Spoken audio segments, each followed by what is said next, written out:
इतके सुंदर जाळीदार हे साखरेचे अनारसे कुणाला आवडणार नाहीत. चला तर मग आज आपण साखरेचे अनारसे बनवूयात. त्यासाठी 1 किलो मी इतर रेशनचे तांदूळ घेतलेले आहेत. तांदूळ स्वच्छ धुतलेले आहेत.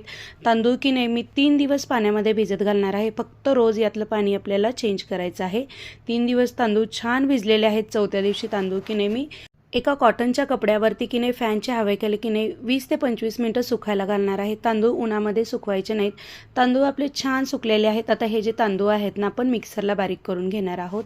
जितकं होईल तितकं आपल्याला हे बारीक पीठ बनवून घ्यायचं आहे. हे जे तांदूळ बारीक केलेले आहेत ना चाळणीने चाळून घ्यायचं आहे. आता हे आपलं जे तांदळाचं पीठ आहे ना ते आपल्याला मोजून घ्यायचं आहे. त्यानुसार साखरेचं प्रमाण घ्यायचं आहे.